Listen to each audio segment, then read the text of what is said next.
Halo semua, Assalamualaikum warahmatullahi wabarakatuh. Thank you ya udah klik video ini. Gimana kabar kalian hari ini? Semoga sehat selalu ya. Guys, pernah nggak ngebayangin pas hidup ngerasa aman-aman aja tapi segalanya berubah jadi ngeri? Diteror, dicaci maki, dijauhin, diusir, bahkan dipecat dari tempat kerja. Nah, kisah kita kali ini dari Reza yang pernah ngalamin hal itu. Sebenarnya apa sih yang dialamin Reza? Langsung aja kita bahas. And welcome to Gali Cerita.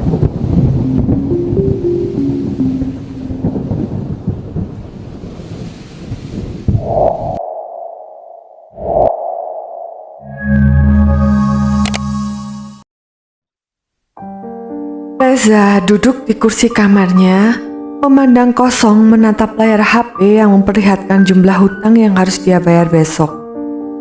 Angka itu terlalu besar, dan dia tahu dia nggak bakal mampu bayar. Semakin dilihat, semakin sesak dadanya.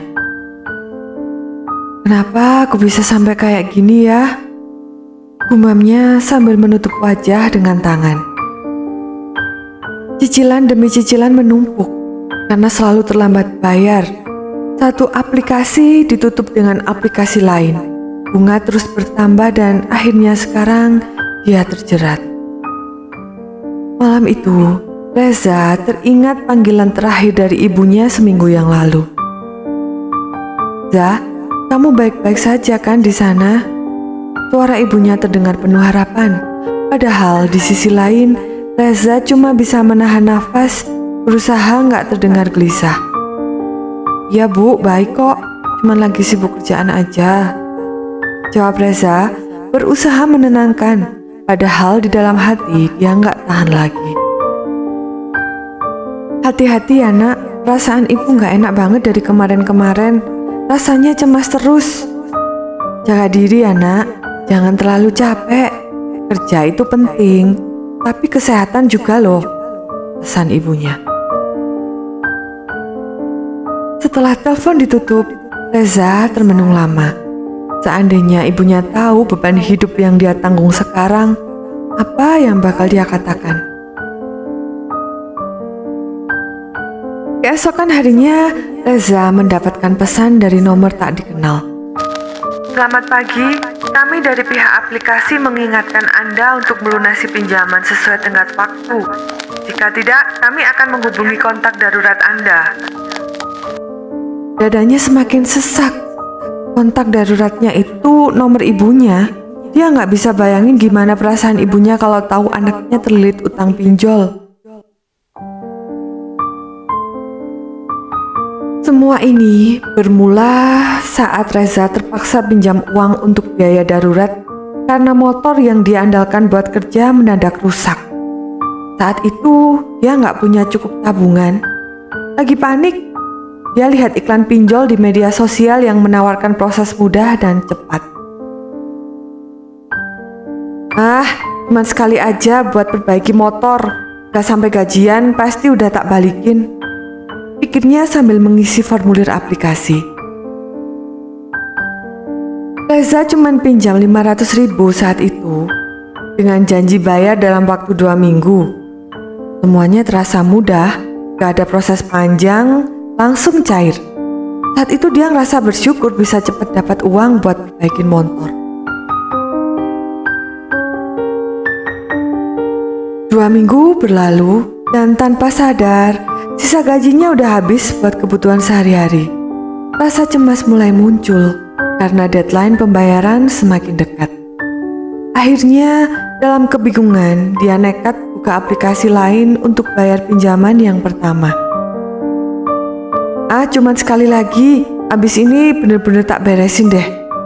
Gumamnya mencoba meyakinkan diri. Di aplikasi kedua ini, Reza meminjam 1 juta.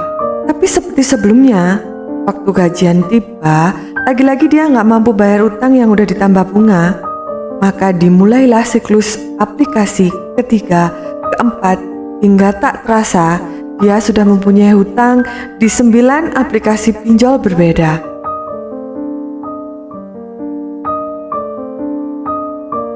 Awalnya Reza cuma pikir utang ini bakal jadi solusi sementara, tapi kenyataannya bunga yang terus bertambah malah bikin dia makin tercekik. Setiap kali dia pinjam di aplikasi baru, dia harus bayar bunga yang lebih tinggi dari sebelumnya. Awalnya cuma 500.000, tapi sekarang total hutang yang harus dia tanggung adalah 90 juta dengan bunga yang semakin menumpuk. Di suatu malam, Reza terduduk di kamarnya yang sempit. Pandangannya kosong melihat notifikasi terus-menerus dari aplikasi-aplikasi yang menagih. Udah gak ada lagi yang bisa dia pinjam, gak ada cara keluar dari lubang hutang ini. Kenapa keadaan jadi seperti ini ya? Sekarang aku harus gimana? Bisiknya dengan suara serak, seakan berharap ada yang mendengar dan mengerti betapa hancur perasaannya. HP-nya tiba-tiba bergetar lagi. Kali ini pesan dari salah satu aplikasi yang belum terbayar. Saudara Reza, jika pembayaran tidak segera dilakukan, kami akan menghubungi kontak darurat Anda. Peringatan itu langsung bikin dadanya sesak. Terbayang wajah ibunya kalau tiba-tiba dapat telepon dari pihak aplikasi. Hal yang paling ditakutkan oleh Reza akhirnya terjadi. Pihak aplikasi menghubungi ibu Reza dan tidak menunggu lama, ibu Reza langsung menghubungi Reza balik. Ibu Reza bertanya, "Ada apa ini Za? Tolong jelaskan sama ibu." Tapi karena Reza malu dan dia tidak ingin ngerepotin ibunya, akhirnya Reza cuma bilang, "Udah ibu gak usah khawatir.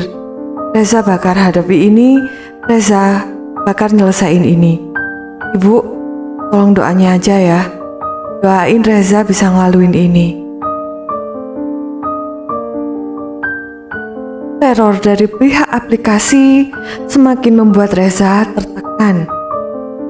Tidak hanya menghubungi ibunya, tetapi pihak aplikasi ternyata juga menghubungi teman-temannya. Hingga dia berpikir gak ada yang lebih buruk dari ancaman aplikasi. Sampai suatu sore, Aldo, Nina, dan Ferry mendadak datang ke kosnya tanpa pemberitahuan. Wajah mereka semua serius, bahkan terlihat kecewa. Aldo membuka pembicaraan dengan nada penuh kemarahan. "Zah, kamu ngapain sih pakai aplikasi segala? Aku sama Nina tadi dapat telepon, dibilang kamu punya hutang. Aku dipermalukan sama orang yang aku kenal, paham gak kamu?" Reza merasa wajahnya panas dan memerah. Dia menunduk, gak berani melihat mata Aldo. Dia tahu ini salahnya. Aku gak tahu harus gimana lagi, Do. Aku cuman butuh uang buat bayar cicilan motor waktu itu. Gak nyangka malah begini, jawab Reza dengan suara pelan. Aldo melotot. "Kamu bilang cuman buat motor. Aku gak ngerti kenapa kamu pinjam sampai segitu banyak. Gimana caranya aku mau bantu kalau kamu sendiri gak bisa jaga diri?" Sementara Aldo terus marah-marah, Nina menutup bahu Reza. "Zah, kenapa gak bilang dari awal? Kita ini teman loh, bukan buat dijadiin kodar terus dicuekin. Kita mungkin bisa bantu, tapi kalau kayak gini terus, kamu malah ngerepotin orang lain, juga termasuk keluargamu." Reza mengangguk lemah. Dalam hatinya dia malu dan nyesel karena bikin teman-temannya kecewa. Ferry yang sedari tadi diam akhirnya ikut bicara. "Zah, kamu kalau terus sembunyi, masalahnya gak selesai loh. Kalau kamu memang mau berubah dan ini mau selesai, ayo coba kamu ngomong semuanya, tapi aku minta yang jujur. Supaya kita semua tuh ngerti posisi kamu di mana dan kita bisa ngasih solusi apa." Tapi karena Reza masih merasa gak enak, Reza nggak mau cerita. Dia lebih memilih untuk nggak ngomong apa-apa dan mengusir ketiga temannya pergi. Suatu sore, saat Reza hendak keluar dari kamarnya, dia melihat Bu Siti dan beberapa tetangga lainnya berkumpul di lorong. Begitu melihat Reza, Bu Siti langsung melontarkan komentar sinis. "Reza, ini beneran kamu ya? Pinjem uang di mana-mana terus nggak bisa bayar sampai kita semua ditelepon sama orang-orang nggak jelas itu. Masa kita yang diteror, Zah?" Bu Siti bertanya sambil melipat tangan di dada. Suaranya tajam dan penuh kritik. Reza terdiam, merasa wajahnya memerah dan ia sudah menduga rumor akan tebar. Tapi mendengar langsung komentar Bu Siti membuat dadanya semakin sesak. "Maaf Bu, saya lagi urus masalah ini. Maaf kalau jadi merepotkan," jawab Reza pelan, mencoba menenangkan situasi. Pak Danu, pemilik kos, tiba-tiba ikut bicara dengan nada tegas. "Reza, saya nggak terima kos ini jadi bahan omongan gara-gara urusan utang kamu. Kalau kamu nggak segera beresin, mungkin kamu harus cepat cari tempat lain buat tinggal." Reza merasa dunia semakin menghimpitnya. Di satu sisi dia berusaha keras cari cara bayar hutang, tapi di sisi lain tekanan dari tetangga malah menambah beban mentalnya. Masalah hutang Reza semakin menyebar, bukan hanya di lingkungan tempat tinggalnya, tetapi juga sampai ke kantor. Debt collector yang kehabisan cara untuk menagih akhirnya mulai menelpon kantor Reza, bahkan sampai beberapa kali menelepon Pak Burhan, atasan Reza. Panggilan itu membuat situasi di kantor jadi tidak kondusif dan akhirnya Pak Burhan mulai kehilangan kesabarannya.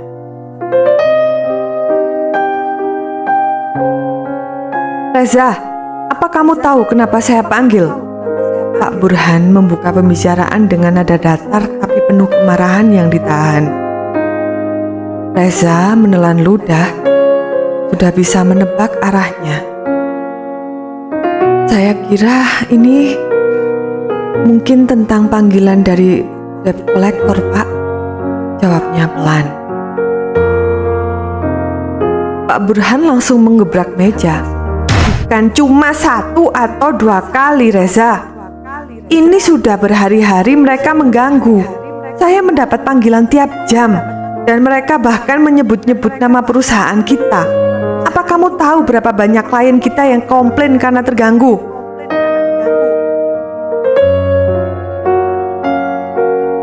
Reza hanya menunduk, merasa bersalah, tapi juga tidak tahu harus berkata apa.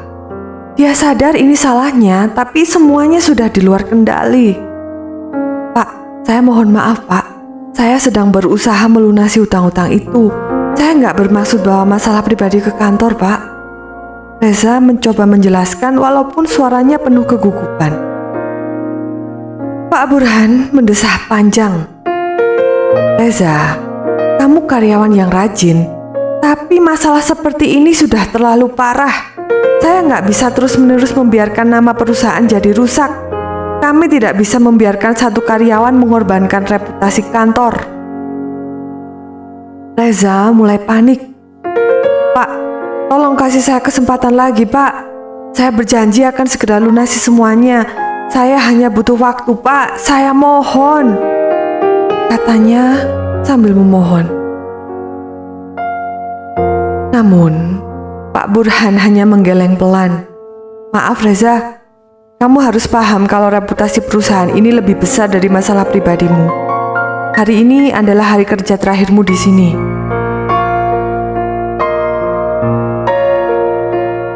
Reza merasa dunianya runtuh. Setelah puluhan kali dimarahi dan dicaci oleh debt collector, dilabrak teman-temannya dan jadi bahan omongan tetangga, sekarang dia kehilangan pekerjaannya. Kantor yang selama ini menjadi tempatnya mencari nafkah kini menutup pintu karena kesalahan yang dia buat sendiri. Dengan langkah gontai, Reza keluar dari kantor, mencoba menahan air mata. Dia merasa benar-benar terpuruk. tidak tahu harus kemana lagi. Di jalan pulang, dia merasa seperti orang yang kehilangan arah. Kenapa hidupku jadi berantakan begini? Pikirnya dalam hati, merasa bersalah bercampur dengan penyesalan yang mendalam. Setelah dipecat dari kantor, kehidupan Reza makin tidak menentu. Tanpa pekerjaan dan penghasilan tetap, Reza terjebak dalam situasi yang semakin sulit. Debt kolektor semakin gencar menelpon dan mengirim pesan intimidasi, mengancam akan menghubungi keluarganya jika Reza tidak membayar. Di sisi lain, Pak Danu, pemilik kos, semakin tidak sabar dengan keadaan yang terjadi. Setelah menerima beberapa panggilan dari debt kolektor yang terus menanyakan keberadaan Reza, Pak Danu akhirnya mengambil keputusan tegas. "Reza, keluar sekarang juga!" Suaranya terdengar penuh kemarahan. Dengan gugup, Reza membuka pintu dan melihat wajah Pak Danu yang tegang. "Maaf Pak, ada apa?" tanya Reza mencoba tetap tenang meskipun dalam hatinya dia tahu apa yang akan terjadi. Pak Danu melipat tangannya. "Reza, kamu harus keluar dari kos ini. Saya nggak bisa lagi terima kalau kos saya jadi tempat debt kolektor ngamuk-ngamuk. Kamu harus angkat kaki besok." Reza hanya bisa terdiam. Dia ingin memohon, tapi dia tahu ini percuma. Dalam keadaannya yang sekarang, dia tidak punya pilihan. Saat malam itu, Reza duduk di kamarnya yang gelap, memikirkan kemana dia akan pergi. Dia tidak berani pulang ke rumah orang tuanya, meskipun kini sudah tidak ada tempat untuknya di kos.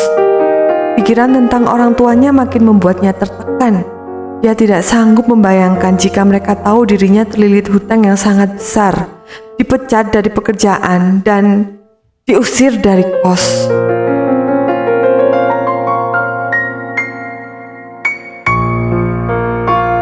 Dan ketakutannya semakin besar. Karena keesokan harinya, ibunya kembali menelpon dan merasa bingung. Karena debt kolektor menghubungi ibunya kembali. "Reza, ibu minta tolong nak, cerita ke ibu. Ibu gak marah nak, tapi coba jelaskan ke ibu. Ibu ingin tahu apa yang sebenarnya terjadi sama kamu." Suara ibunya penuh kesedihan membuat hati Reza semakin tersayat. Dan sekali lagi, Reza mengingkari semua pikiran dan perasaannya, semua kekhawatirannya ia tutupi dari ibunya.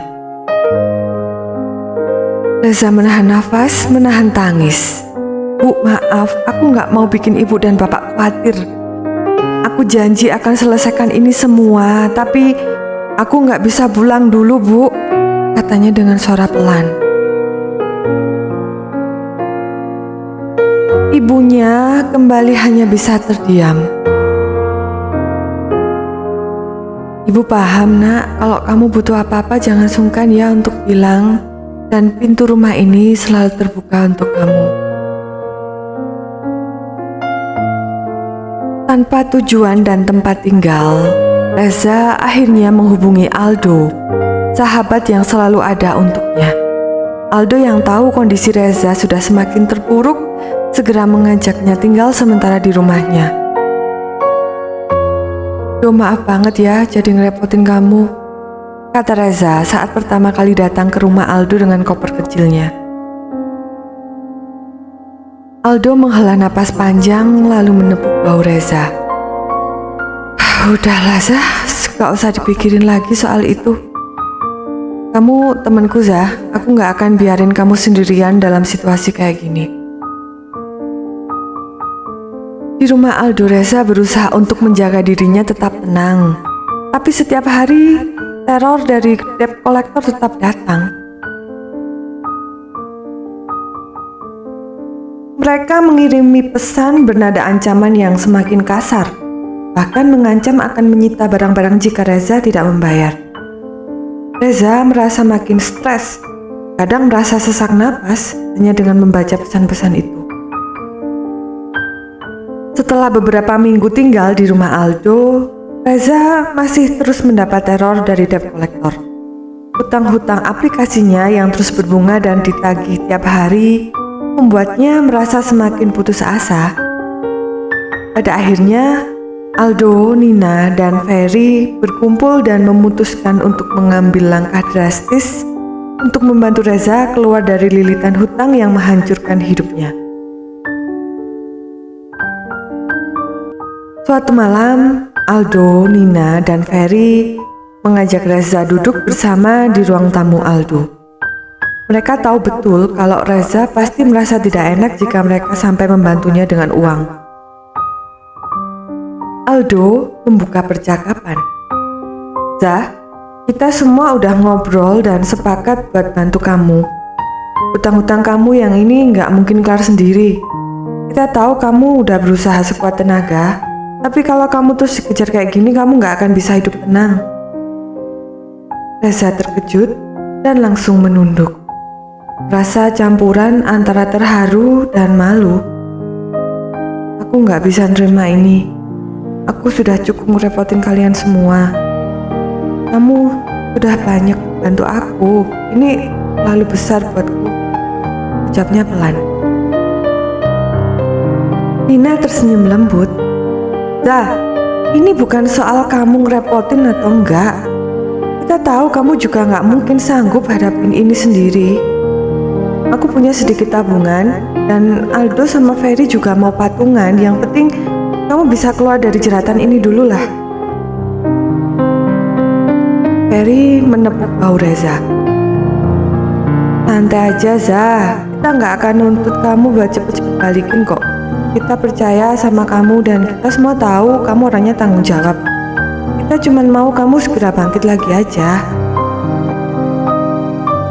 Reza hampir tidak bisa menahan air matanya. "Aku nggak tahu gimana caranya balikin ini semua ke kalian. Aku janji, aku nggak akan sia-siain bantuan kalian." Dengan bantuan dari uang patungan itu, hutang-hutang Reza akhirnya bisa lunas. Reza merasa seolah beban besar terangkat dari pundaknya. Meski masih ada perasaan bersalah yang terus menghantuinya karena kini ia berhutang budi besar pada sahabat-sahabatnya. Dan setelah hutang-hutang itu lunas, Reza bertekad untuk bekerja keras demi bisa mengembalikan uang teman-temannya, walau mereka tidak menuntut, dan dia mulai bekerja keras di beberapa tempat sekaligus. Sebagai karyawan paruh waktu di sebuah kafe dan juga membantu Ferry dalam proyek-proyek fotografi sebagai asisten. Selain itu, dia juga mencoba mencari pekerjaan tetap yang bisa memberinya penghasilan yang stabil. Di sisi lain, Aldo pun berjuang dengan gigih. Dia juga sebagai seorang pengemudi ojek online dan sering mengambil shift lebih lama dari biasanya. Karena dalam hatinya dia merasa ini juga bentuk perjuangan untuk membantu dirinya sendiri sepenuhnya. Setiap kali Reza merasa tertekan karena belum bisa melunasi, Aldo selalu menghibur. "Santai aja, Zah. Aku tahu kamu pasti balikin dan kita masih punya waktu. Yang penting kamu pelan-pelan bisa hidup dengan baik dan menata keuanganmu."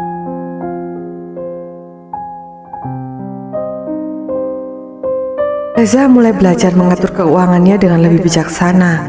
Tidak ingin mengulang kesalahan yang sama. Dia tahu bahwa perjuangannya masih panjang, tapi dia punya tekad yang kuat untuk membayar hutangnya kepada teman-temannya dengan cara yang benar. Setiap pagi, ketika dia bekerja, dia selalu mengingat janji pada dirinya sendiri dan teman-temannya.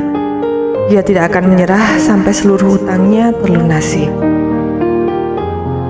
Reza sangat bersyukur karena dia memiliki circle yang baik dan memiliki teman-teman yang mau membantunya. Karena dia sadar, tidak hanya dirinya yang pernah mengalami hal seperti ini, dan juga tidak menutup kemungkinan bahwa segala sesuatunya bisa lebih buruk. Bahkan orang-orang di luar sana banyak yang tidak seberuntung Reza, di mana tidak ada satupun yang membantu hingga memutuskan untuk mengakhiri hidupnya sendiri.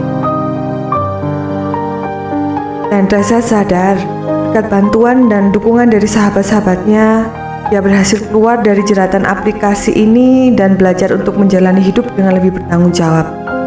Meski hutang pada teman-temannya belum terlunasi sepenuhnya, Reza tahu bahwa persahabatan mereka lebih besar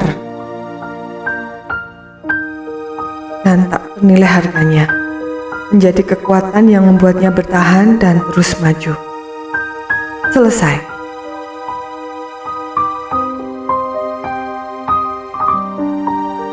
Di ending cerita, ada titipan pesan buat Reza, guys. Ini isinya. Guys, buat kalian yang nonton dan mungkin lagi ngalamin hal yang sama kayak aku, terlilit hutang, terutama aplikasi, aku cuman mau bilang, jangan anggap ini hal sepele. Emang gampang banget godaannya, apalagi kalau lagi butuh uang cepet. Tapi percaya deh, satu hutang kecil bisa berkembang jadi masalah besar kalau kita nggak hati-hati. Jangan sampai keputusan sekali aja bikin hidup kita hancur berantakan. Banyak cara lain untuk nyari banyak tempat harus ngutang, kayak cari kerja sampingan, pinjam dari teman atau keluarga yang bisa bantu, atau bahkan cari bantuan dari lembaga yang terpercaya. Aku udah ngalamin sendiri gimana rasanya dikejar-kejar debt collector, dipecat, diusir dari kos, dan merasa nggak punya apa-apa. Tapi aku juga belajar banyak dan semoga ceritaku ini bisa jadi pelajaran buat kalian semua. Lebih bijaklah kalian buat mikir berkali-kali sebelum mengajukan hutang. Oke guys, kalau kalian pernah ngalamin hal serupa atau ada cara lain yang lebih baik buat ngatasin masalah keuangan, tulis di kolom komentar ya. Jangan lupa like, share ke teman-teman kalian yang butuh peringatan ini, dan subscribe buat dapetin lebih banyak cerita inspiratif. Jaga diri, jaga keuangan, dan jangan sampai terjebak aplikasi.